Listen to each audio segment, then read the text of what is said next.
Jaya Radha Madhava Kunja Bihari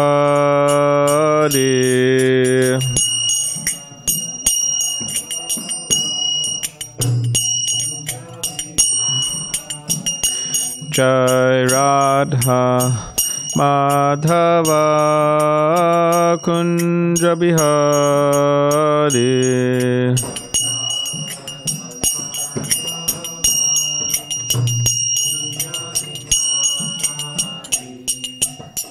Gopi Jana Vallabha Girivara Dhari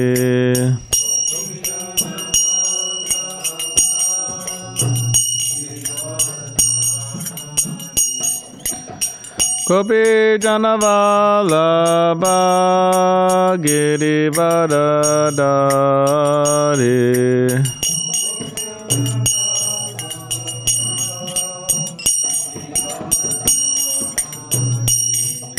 Yashoda Nandana Braja Jana Ranjana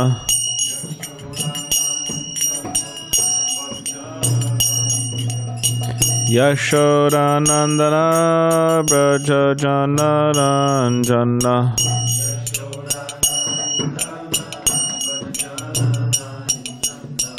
Yamunatira Vanachari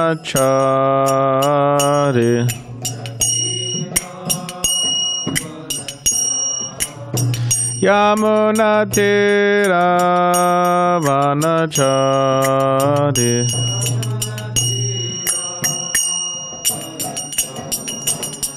Jaya Radha Madhava Kunja Bihari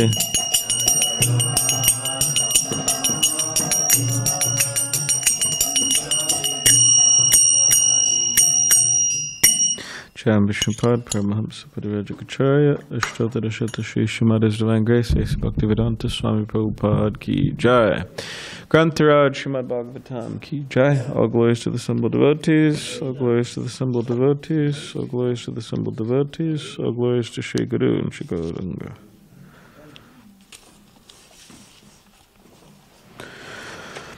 Om Namo Bhagavate Vasudevaya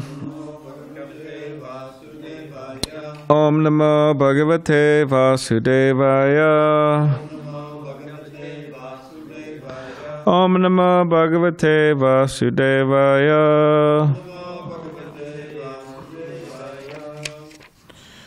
So, sixth canto, Prescribed Duties for Mankind, Chapter 5, Nārada Muni, Cursed by Prajapati Daksha, Text 9. Katam Swapitor Adesham Vidvamso Vipaschitaha Anurupam Vigyaya Aho Sargam Kadishyata Katam Swapitra Adesham Vidvamso Vipaschitaha Anurupam Vigyaya Aho Sargam Kadishyata Katam Swapitra Adesham Vidvamso Vipaschitaha Anurupam Vigyaya Aho Sargam Kadishyata Katam Swapitra Adesham Vidvamso Vipaschitaha Anurupam Vigyaya Aho Sargam Kadishyata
Katam, how?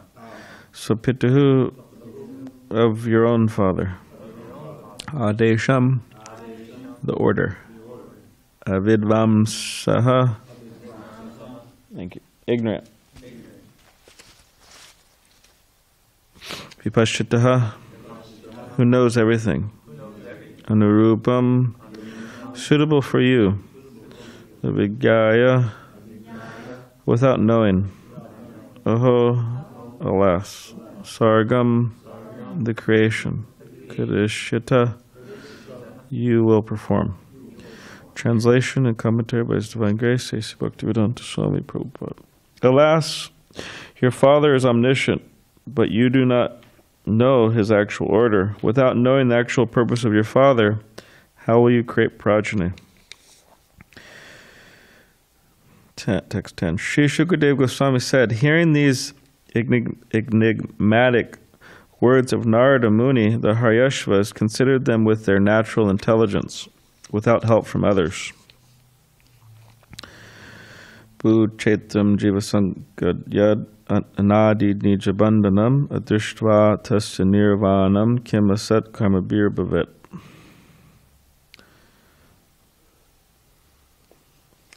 The Haryaśvas understood the meaning of Narada's words as follows.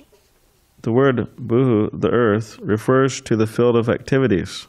The material body, which is a result of the living being's actions, is his field of activities, and it gives him false designations.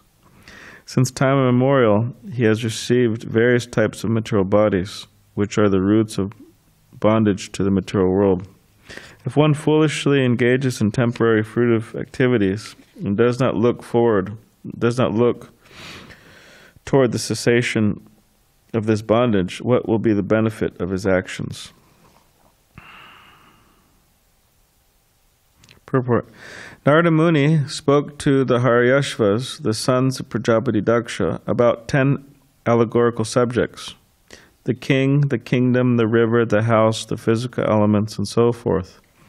After considering these by themselves, the Haryaśvas could understand that the living entity encaged in his body seeks happiness, but takes no interest in how to become free from his encagement. This is a very important verse, since all the living entities in the material world are very active, having obtained their particular types of bodies. A man works all day and night for sense gratification, and animals like hogs and dogs also work for sense gratification all day and night. Birds, beasts, and all other conditioned living entities engage in various activities without knowledge of the soul, encaged within the body. Especially in the human form of body, one's duty is to act in such a way that he can release himself from his encagement. But without the instructions of Nārada or his representative in the disciplic succession, people blindly engage in bodily activities to enjoy māyā-sukha, flickering temporary happiness. They do not know how to become free from their material encagement. Shabbadev therefore said that such activity is not at all good, since it encages the soul again and again in a body subjected to the threefold miseries of the material condition. The Haryaśvas, the sons of Prajapati Daksha, could immediately understand the purport of Narada's instructions. Our Krishna consciousness movement is especially meant for such enlightenment. We are trying to enlighten humanity so that people may come to the understanding that they should work hard in tapasya for self-realization and freedom from the continuous bondage of birth, death, old age, and disease in one body after another.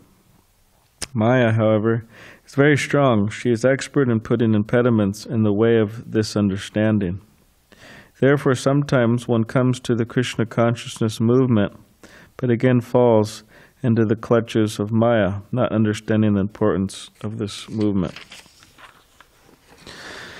Om Gyanativedandasya Gyananjana Shalakya Chakshulanmilitam Yena Tasmai Shri Gurave Namaha Mukam Karitavachalam Pangam Langai Tegadim Yakripatabaham Vande Shri Gurundinitadam Bhaja Kalpadirabhisha Kripasindhu Bevacha Patitanam Pavanebhyo Vaishnavebhyo Namo Namaha.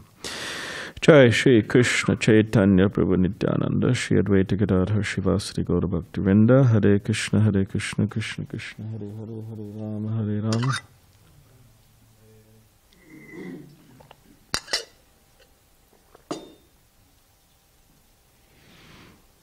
Okay, translations again, 9 through 11. Alas, your Father is omniscient, but you do not know his actual order. Without knowing the actual purpose of your Father, how will you create progeny? Sri Shukadeva Goswami said, hearing these enigmatic words of Nārada Muni, the Haryaśvas consider them with their natural intelligence without help from others. The Haryaśvas understood the meaning of Nārada's words as follows. The word Bhuhu, the earth, refers to the field of activities. The material body, which is a result of the living being's actions, is his field of activities, and it gives him false designations. Since time immemorial, he has received various types of material bodies, which are the roots of bondage to the material world. If one foolishly engages in temporary fruitive activities and does not look toward the cessation of this bondage, what will be the benefit of his actions? So who's giving class tomorrow? Who is it? Thursday. Yeah, Mogalita. But not our friend. Of course. Okay.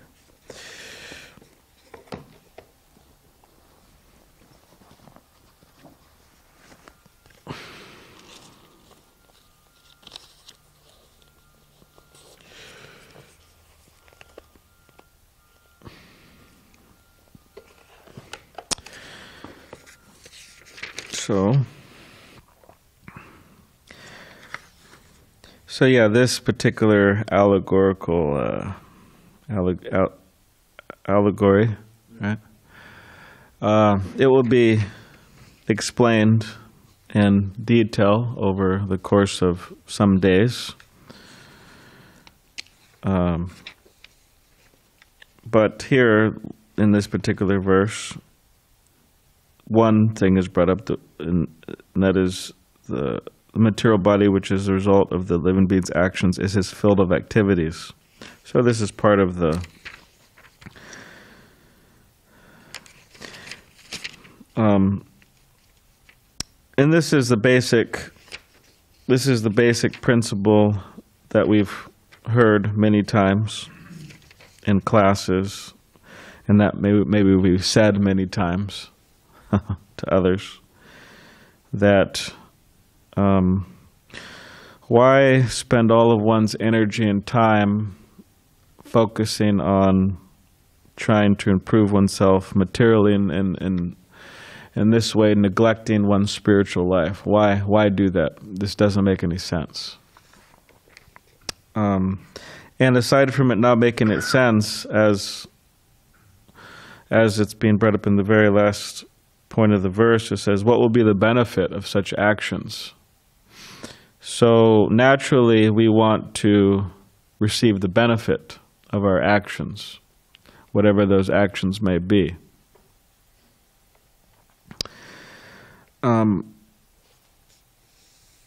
Any person who's intelligent, or even people who aren't intelligent, they want to receive the benefit of their actions, right? Like we would say to what the materialists do are unintelligent.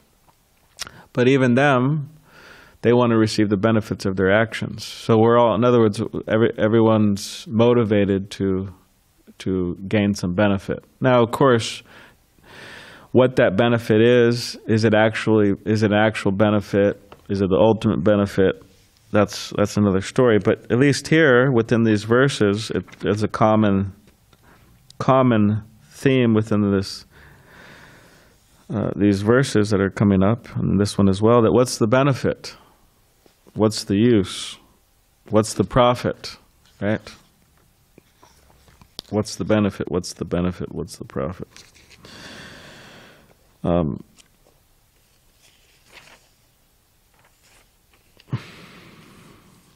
And Srila Prabhupada says in the purport that the Haryaśvas, they could understand, they understood this this allegory. Of course, Prabhupada's going to be explaining to us what it means, or else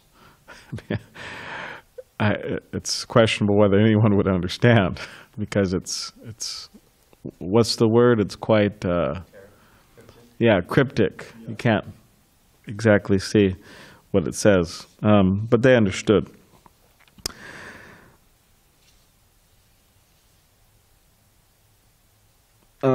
After considering these by themselves, the Haryaśvas could understand the living entity encaged in his body seeks happiness, but takes no interest in how to become free from his encagement.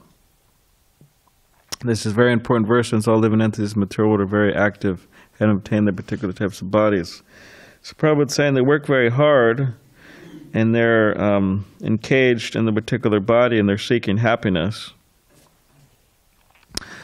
Humans, birds, beasts, everybody's after this particular happiness, but they do not know what is actual happiness. And Prabhupada says, especially in the human form of body, one's duty is to act in such a way that it can release himself from this encagement. So in other words, Prabhupada's saying that you're a slave. You are all slaves. That's what Srila Prabhupada is saying. No one likes slavery, right? It's a terrible thing. I don't know if it's, I'm sure it's practiced illegally throughout the world somewhere now. There's so many things practiced illegally throughout the world. Actually, it's a huge problem within San Diego, human trafficking, where someone practically becomes a slave. There's advertisements all over you go. Hey, Tyler, just throw your phone away. There's advertisements wherever you go.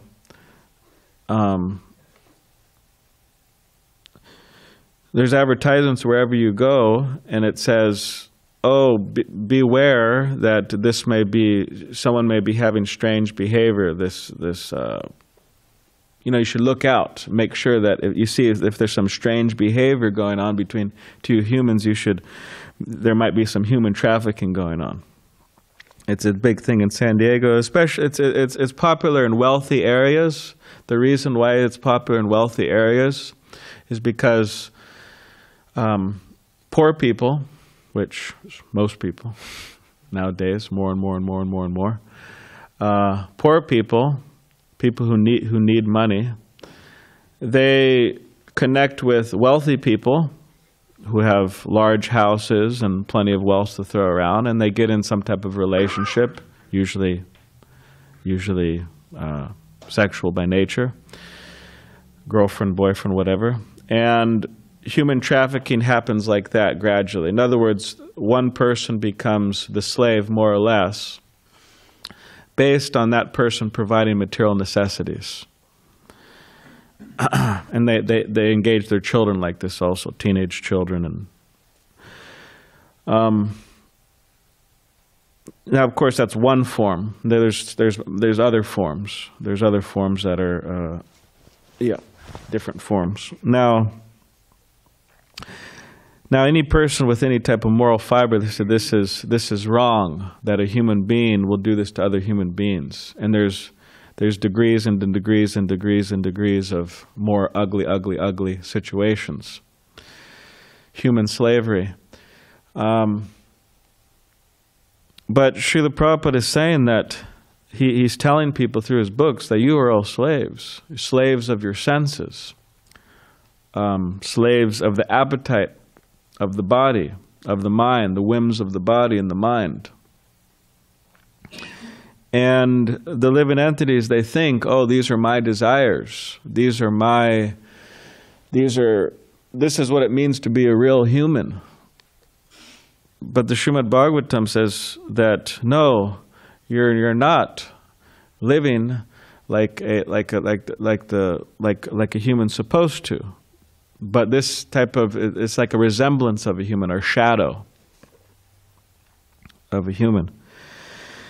So it's an encagement. And as members of the International Society for Krishna Consciousness, which I hope we all identify with as, it's our responsibility to understand this point, that slavery is bad, and that I have been enslaved, or I am enslaved, and it's bad. And I have to do something about it. Not that I'm just a slave, and I'm just like a prostitute or like a slave, and I'm just, well, that's how it is, and that's, this is my karma, and this is how it is. I'm just going to be a slave my whole life. This isn't what Prabhupada's ideal is. But to get out, and especially those who have the opportunity to get out and they don't get out, that is unfortunate. Just like if someone was a slave to a human slave, if someone was to say, hey, we understand what's going on, we understand that this person's engaging you practically in slavery and in human trafficking in different forms, you and your family. We're trying to help people, and we're going to give you we're going to give you all the necessities you need. We're going to give you a nice, well-paid job. We're going to keep you busy and happy. And you could just forget all this slavery stuff. And the person says, no, I just want to be a slave. That's very unfortunate. So similarly, Srila Prabhupada is giving us this great opportunity. And if we just don't take advantage, it's just like that. It's actually insane.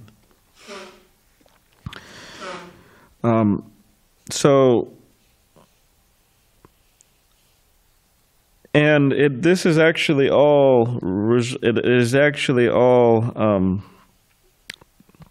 based, but without the instructions of Nārada as representative in the disciplic succession, people blindly engage in bodily activities to enjoy māyā-sukha, flickering temporary happiness. They do not know how to become free from material encagement. So therefore we accept a guru, because the guru, the spiritual master, he will tell us how to become free from material encagement. And after some time, we should all know how to become free from material encagement, and we should disentangle ourselves. Of course, it's by the mercy of the spiritual master. That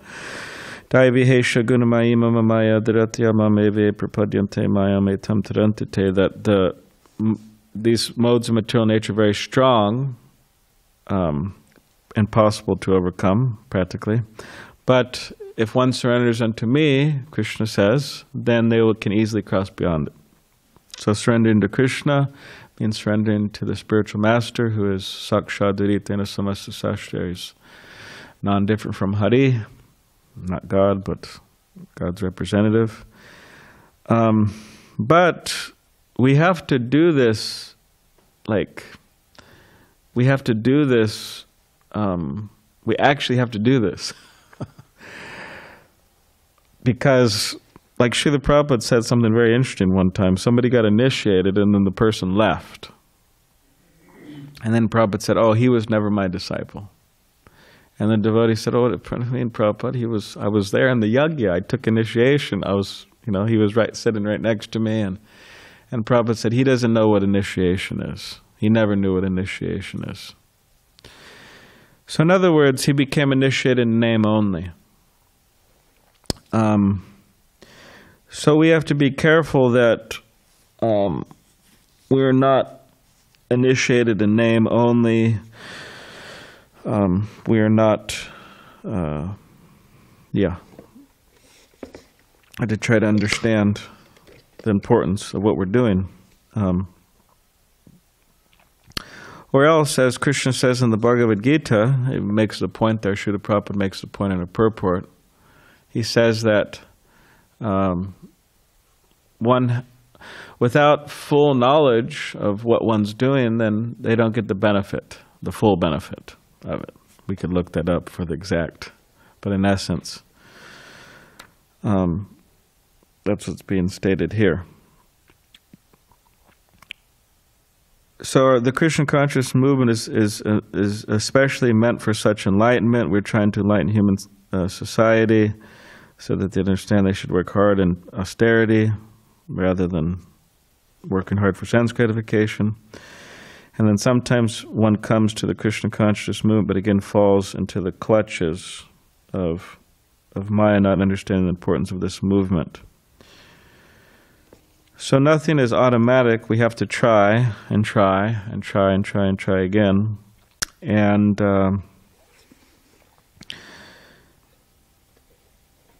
yeah, much of our faith will be tested. Just like there was this story of this man, and he was doing well according to what people's conceptions were. He had lots of sheep. You know the benefit of having lots of sheep? Anybody know? Huh? Yeah, make blankets, sweaters. It keeps on growing, right? Just feed them and the wool grows. And then you could sell these, make some profit, right? Buy some land, house. So he was doing well, and he had his wife and children, and doing very well. So then someone went to God. This is the story. Someone went to God and said, "Oh yeah, this person, the only reason he's worshiping you is, because he's doing well. He's got plenty of land and sheep and family. And but if this person was to be tested with suffering, then that person would give up your worship." So then God said, "All right, well, let's see." So then there were some arrangements made. And, the person was in there, the family was in the house, and then somehow or other there was some collapse. The house collapsed and killed them all. His sheep were stolen. Things were just going really bad. And then at one point, he got sick. There's like boils all over his skin, and he lost his health, right? So practically he lost everything. But he was still praying and still worshiping God and saying, okay, well, this must be God's will, and he was being very patient, and right. Then and a couple of his friends came to him, and they started talking to him and saying, they were giving their reasons why he thought he was suffering, and they were saying, "You're suffering because of what you did in the past." And this particular man got upset, and he said, angry, and he said, "I'm a good person. I didn't do anything wrong. I've been a pious, good person my whole life. So for you to say that, that's offensive. I didn't do anything wrong." So and a few of them were saying similar things, that this must be to do your sinful life in the past. But he wasn't liking this. Now, eventually, this person started questioning God and faith in God. And as it goes, God, he appeared to this person while this person was questioning God. Why is he doing this and this and that? And God told him that I'm the supreme controller, and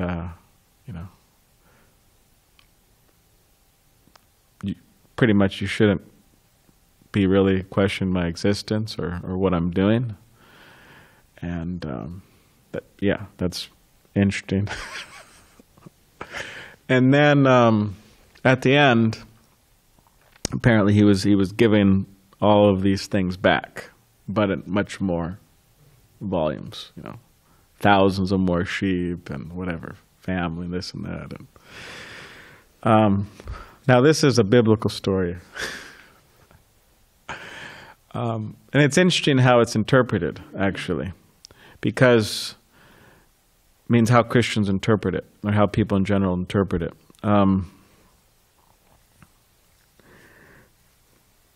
Because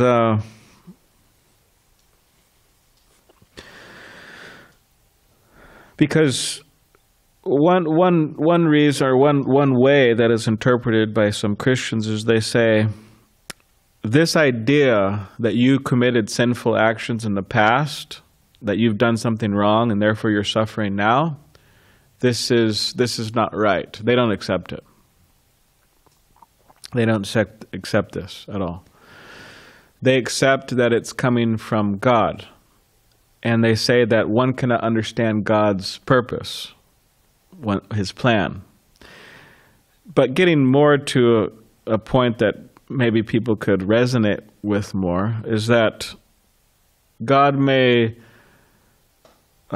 give people suffering to bring them closer to Him. But then some people say, well, isn't that kind of strange? Why would God make me suffer to bring me closer to Him? In other words, hey, I'm going to make you suffer until you come closer to me. It's almost like some people may argue it's like that.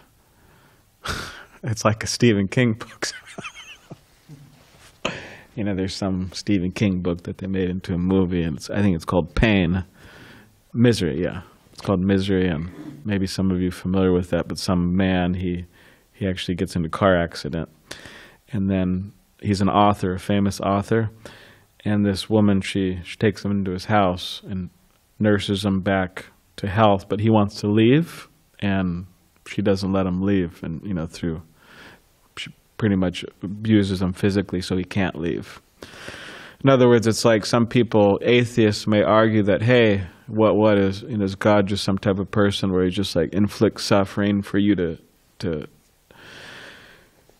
turn to Him? Now, what would we say about that? Does anybody have any idea? What would we say? That why do we accept this point that God inflicts suffering on the living entities until they turn to Him? And if so, why? Why would we accept this as a logical, non-sick view of the eternal Godhead to do this? What would we say? Yes. Well, two ideas. Not 100% clear, but one is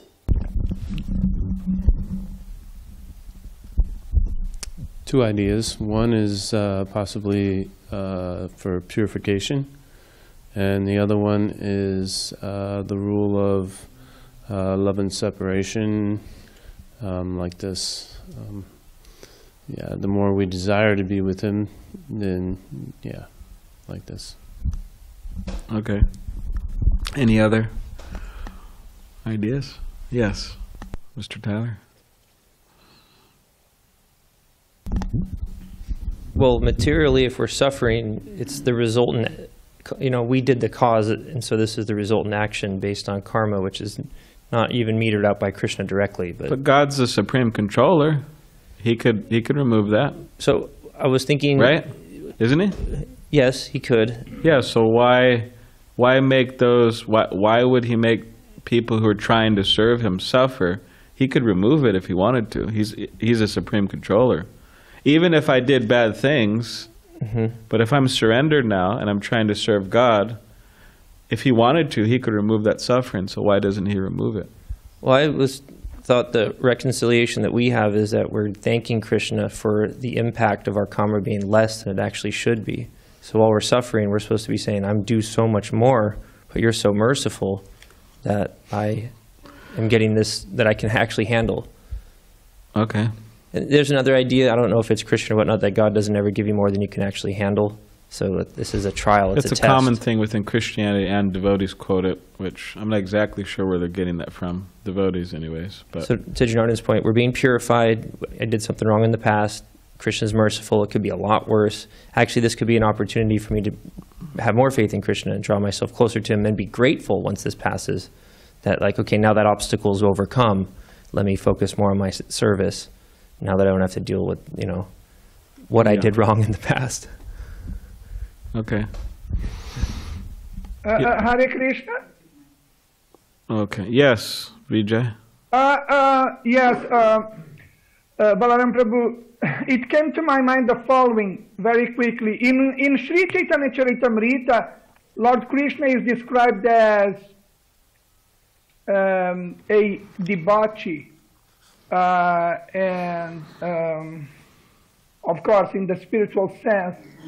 And it seems to me that this may also include that one of his favorite pastimes related to dealing and exchanging with his parts and parcels is that, I may be wrong, but I have this inner feeling which is related to the following. I think one of his favorite pastimes is also to tease his servants. Tease? Yes, teasing. Okay. Thank you. You're welcome.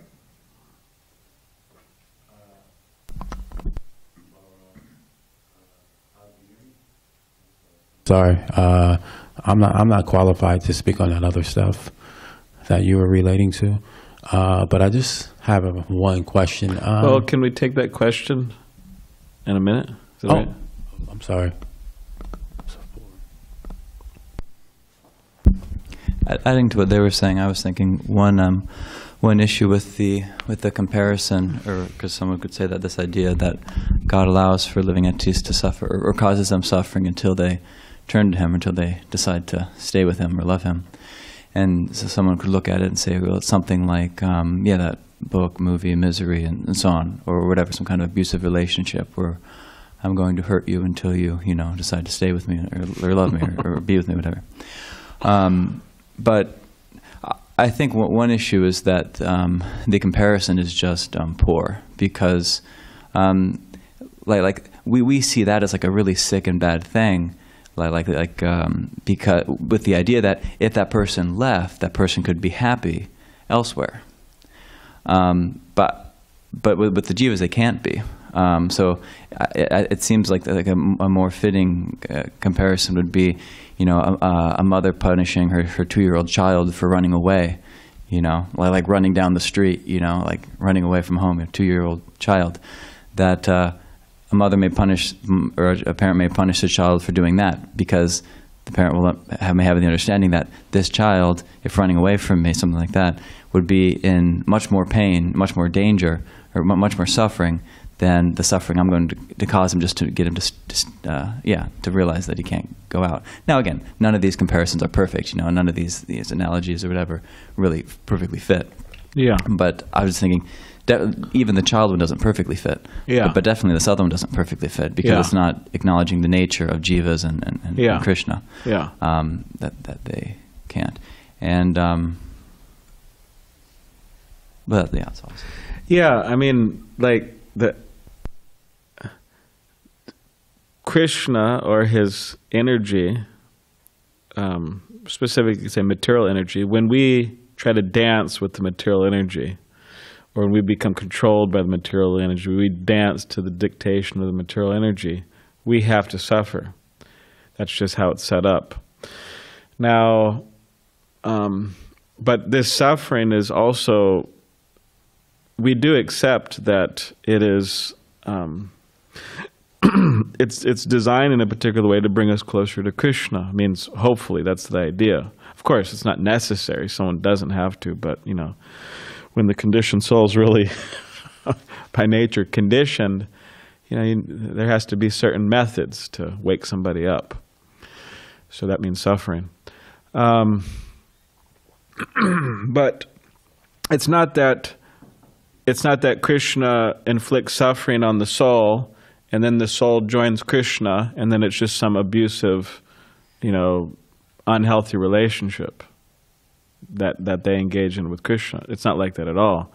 But the soul, or the person does suffer, but then when they take to Krishna consciousness and when they reestablish their relationship with Krishna, this is the greatest happiness. So in other words, there has to be some, in many cases, an infliction of temporary suffering to wake somebody up, to bring them to the point of reestablishing their relationship with Krishna, in which they attain the ultimate happiness. So you could say that's the difference between, of course, Krishna's the Supreme Personality of Godhead, and he is the, he's, what is it? Rasaraj, he's the king of rasas, or Akila, what is it?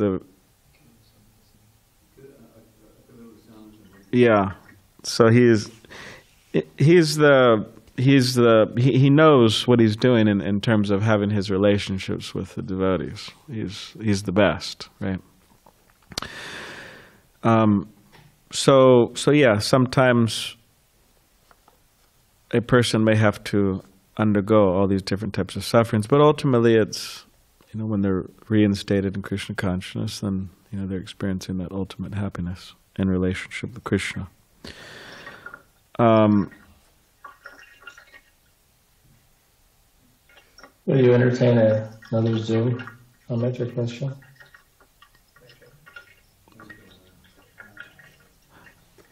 Well, let's just see here one moment. But it's another good point that's made. It's by nature. By nature, we are part and parcel of Krishna. Mamai vangsho jiva loka jiva buddha sanatana. So we're part and parcel of Krishna. So the business of the hand is to serve the whole body, as Prabhupada says many, many times, right? So you serve the stomach by first putting food in the stomach, and then it energizes the body, right?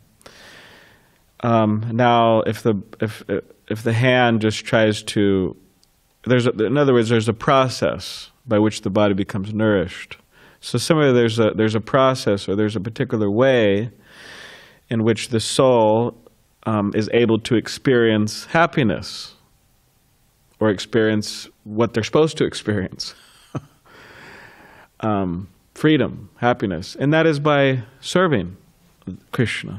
That is just as the stomach is, or the hand is serving in this way, nourishing.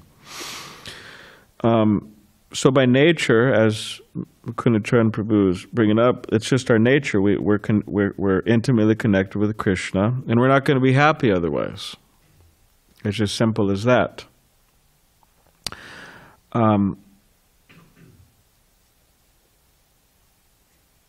And also, what's being brought up also is purification. Yes, suffering can be purifying. It's not always purifying, but it can be purifying. Purifying in the sense that we could become more humble, right? And therefore, we could see the need that to call out for Krishna, to call out to Krishna. In other words, we don't think, I'm the center of the universe and I got all the answers and everything's worked out and all that. So suffering could also produce that within us. But within this particular story that we just spoke about. He was tested by being inflicted with suffering. Everything was taken away, but then later he was given much, material things. Now sometimes because this particular story is coming from Christianity, we could say, they're a prosperity religion, right? Prosperity religion, but. We see even in Srila Prabhupada's life that Krishna, he took everything away. Hari, he took everything away. Materially, everything. Prabhupada said he had to choose whether he was going to have breakfast or whether he was going to put money into printing his books. Prabhupada didn't have enough money to buy a dhoti. His dhoti was ripped. So Krishna just took everything away, right? But then later, Krishna gave him everything. And Srila Prabhupada, he would commonly say, I was tested in two ways. First, everything was taken away, and after that, everything was given to me. In this way, I was tested. So it does not necessarily, because this particular, it's not necessarily has to be a prosperity religion thing that, oh, you kept your faith, you're a good boy or good girl, now God's given you everything. But there's some cases in which perpetually devotee remains, poverty-stricken, doesn't get anything. Or there's some cases in which Krishna gives everything. So anyways, that's another point. So yeah, in conclusion, we want to try to understand the importance of the International Society for Krishna Consciousness, the importance of the movement. We don't want to be sidetracked by Maya and different forms of Maya, and we want to also not lose our faith. In other words, we should try to understand, okay, why am I suffering? What's the goal of life? What's the goal of me being a Hare Krishna, right? What's going on here? We should try to understand.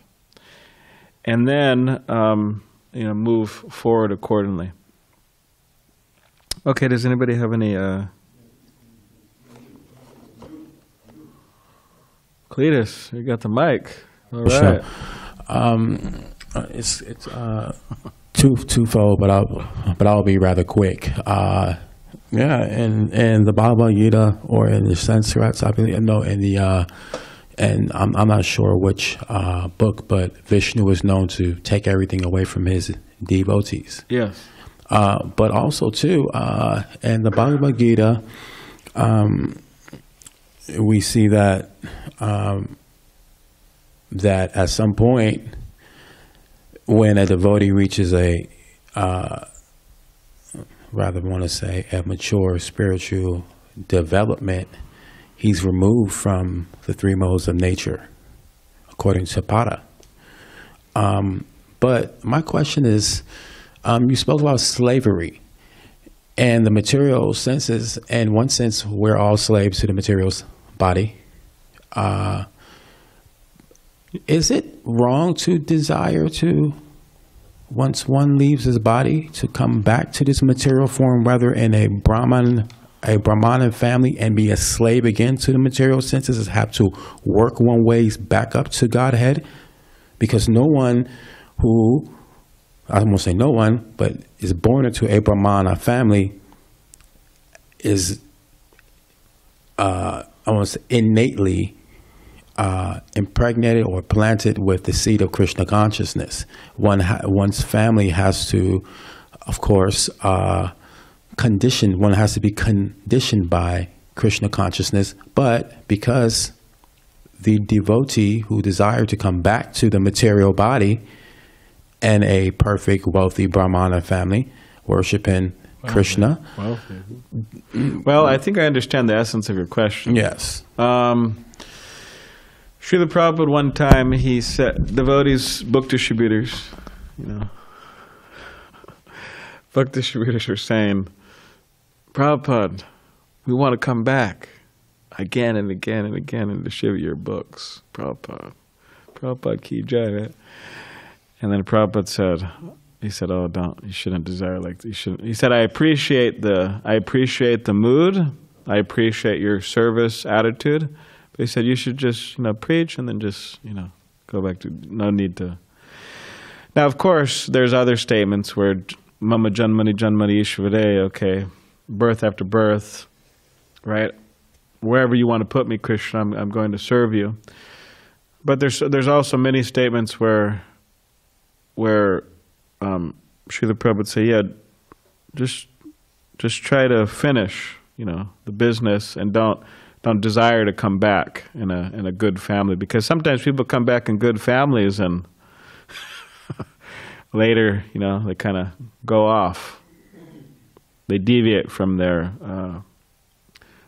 they deviate from what they should be doing. It's very common, actually. In India and throughout the whole world, people have taken birth in devotee families and they kind of go off. So it's a dangerous, thing, actually, to desire that. Yes, Dravida Prabhu. Just make one comment here. Just to call attention, this is the only place that I recall in the Bhagavatam where you kind of have this song and you have a refrain line here. This is the first verse, like, 10 or 12 verses.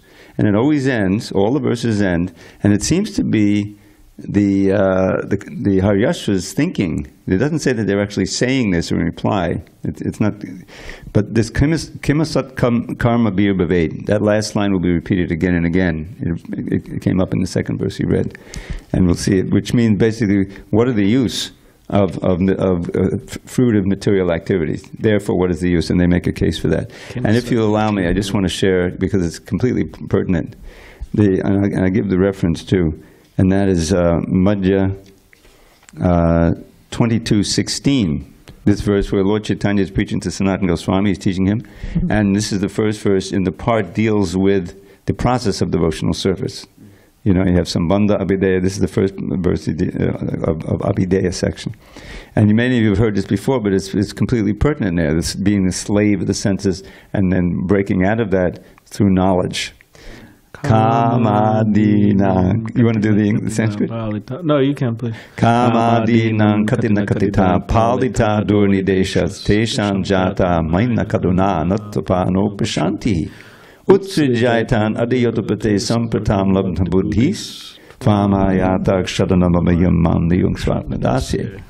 In how many ways have I sought to obey the seductive demands of my wicked desires? They've shown me no mercy. Yet on I've gone shamelessly trying to quench lust's unquenchable fires. But now I'm rejecting these hellish desires, for my higher intelligence now has awoken. O Krishna, O shelter of fearlessness, please let me serve you with faith that will never be broken. So the service goes on.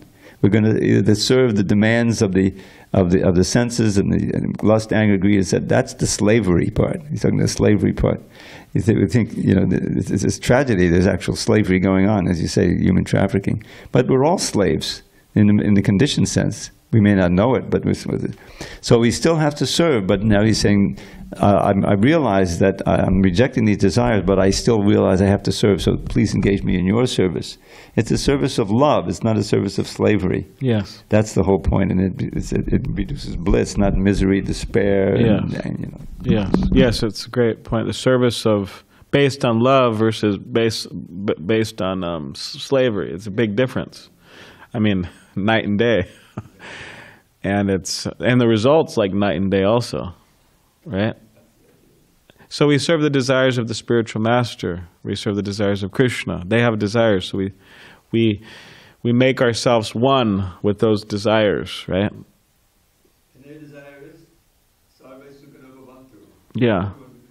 And everyone become happy, give them Krishna conscious. Okay, we can discuss more. Grantaraj Srimad Bhagavatam ki jai.